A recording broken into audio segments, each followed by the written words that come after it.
René Guénon, l'erreur spirit. Avant-propos. En abordant la question du spiritisme, nous tenons à dire tout de suite, aussi nettement que possible, dans quel esprit nous entendons la traiter. Une foule d'ouvrages ont déjà été consacrés à cette question, et dans ces derniers temps, ils sont devenus plus nombreux que jamais. Pourtant, nous ne pensons pas qu'on ait encore dit là-dessus tout ce qu'il y avait à dire, ni que le présent travail risque de faire double emploi avec aucun autre. Nous ne nous proposons pas d'ailleurs de faire un exposé complet du sujet sous tous ses aspects, ce qui nous obligerait à reproduire trop de choses qu'on peut trouver facilement dans d'autres ouvrages, et ce qui serait par conséquent une tâche aussi énorme que peu utile. Nous croyons préférable de nous borner aux points qui ont été traités jusqu'ici de la façon la plus insuffisante. C'est pourquoi nous nous attacherons tout d'abord à dissiper les confusions et les méprises que nous avons eu fréquemment l'occasion de constater en cet ordre d'idées, et ensuite nous montrerons surtout les erreurs qui forment le fond de la doctrine spirit, si tant est que l'on puisse consentir à appeler cela une doctrine. Nous pensons qu'il serait difficile et d'ailleurs peu intéressant d'envisager la question dans son ensemble au point de vue historique. En effet, on peut faire l'histoire d'une secte bien définie, formant un tout nettement organisé ou possédant au moins une certaine cohésion. Mais ce n'est pas ainsi que se présente le spiritisme. Il est nécessaire de faire remarquer que les spirites ont été dès l'origine divisés en plusieurs écoles, qui se sont encore multipliées par la suite, et qu'ils ont toujours constitué d'innombrables regroupements indépendants et parfois rivaux les uns des autres. Si même il était possible de dresser une liste complète de toutes ces écoles et de tous ces groupements, la fastidieuse monotonie d'une telle énumération ne serait certes pas compensée par le profit qu'on en pourrait retirer. Et encore faut-il ajouter que, pour pouvoir se dire spirit, il n'est nullement indispensable d'appartenir à une association quelconque. Il suffit d'admettre certaines théories qui s'accompagnent ordinairement de pratiques correspondantes. Bien des gens peuvent faire du spiritisme isolément ou en petits groupes, sans se rattacher à aucune organisation. Il y a là un élément que l'historien ne saurait atteindre. En cela, le spiritisme se comporte tout autrement que le théosophisme et la plupart des écoles occultistes. Ce point est loin d'être le plus important parmi tous ceux qui l'en distinguent, mais il est la conséquence de certaines autres différences moins extérieures, sur lesquelles nous aurons l'occasion de nous expliquer. Nous pensons que ce que nous venons de dire fait assez comprendre pourquoi nous n'introduirons ici les considérations historiques que dans la mesure où elles nous paraîtront susceptibles d'éclairer notre exposé, et sans en faire l'objet d'une partie spéciale. Un autre point que nous n'entendons pas davantage traiter d'une façon complète, c'est l'examen des phénomènes que les spirites invoquent à l'appui de leur théorie, et que d'autres, tout en admettant également la réalité, interprètent d'ailleurs d'une façon entièrement différente. Nous en dirons assez pour indiquer ce que nous pensons à cet égard, mais la description plus ou moins détaillée de ces phénomènes a été si souvent donnée par les expérimentateurs qu'il serait tout à fait superflu d'y revenir. Du reste, ce n'est pas là ce qui nous intéresse particulièrement, et nous préférons à ce propos signaler la possibilité de certaines explications que les expérimentateurs dont il s'agit, spirit ou non, ne soupçonnent certainement pas. Sans doute, il convient de remarquer que dans le spiritisme, les théories ne sont jamais séparées de l'expérimentation, et nous n'entendons pas non plus les en séparer entièrement dans notre exposé. Mais ce que nous prétendons, c'est que les phénomènes ne fournissent qu'une base purement illusoire aux théories spirites, et aussi que, sans ces dernières, ce n'est plus du tout au spiritisme que l'on aurait affaire. D'ailleurs, cela ne nous empêche pas de reconnaître que si le spiritisme était uniquement théorique, il serait beaucoup moins dangereux qu'il ne l'est et n'exercerait pas le même attrait sur bien des gens. Et nous insisterons d'autant plus sur ce danger qu'il constitue le plus pressant des motifs qui nous ont déterminés à écrire ce livre. Nous avons déjà dit ailleurs combien est néfaste, à notre avis, l'expansion de ces théories diverses qui ont vu le jour depuis moins d'un siècle et que l'on peut désigner d'une façon générale sous le nom de néo-spiritualisme. Assurément, il y a à notre époque bien d'autres contre-vérités qu'il est bon de combattre également. Mais celles-là ont un caractère tout spécial, qui les rend plus nuisibles peut-être, et en tout cas d'une autre manière que celles qui se présentent sous une forme simplement philosophique ou scientifique. Tout cela, en effet, est plus ou moins de la pseudo-religion. Cette expression que nous avons appliquée au théosophisme, nous pourrions aussi l'appliquer au spiritisme.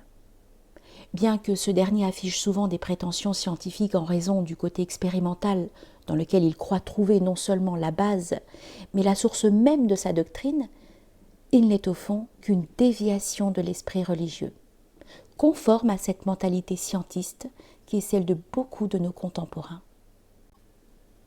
De plus, parmi toutes les doctrines néo-spiritualistes, le spiritisme est certainement la plus répandue et la plus populaire. Et cela se comprend sans peine, car il en est la forme la plus simpliste, nous dirions même volontiers la plus grossière. Il est à la portée de toutes les intelligences, si médiocres soient-elles, et les phénomènes sur lesquels il s'appuie, ou du moins les plus ordinaires d'entre eux, peuvent aussi être facilement obtenus par n'importe qui. C'est donc le spiritisme qui fait le plus grand nombre de victimes. Et ces ravages se sont encore accrus en ces dernières années, dans des proportions inattendues, par un effet du trouble que les récents événements ont apporté dans les esprits. Quand nous parlons ici de ravages et de victimes, ce ne sont point de simples métaphores. Toutes les choses de ce genre, et le spiritisme plus encore que les autres, ont pour résultat de déséquilibrer et de détraquer irrémédiablement une foule de malheureux, qui, s'ils ne les avaient rencontrés sur leur chemin, auraient pu continuer à vivre d'une vie normale. Il y a là un péril qui ne saurait être tenu pour négligeable, et que dans les circonstances actuelles surtout, il est particulièrement nécessaire et opportun de dénoncer avec insistance.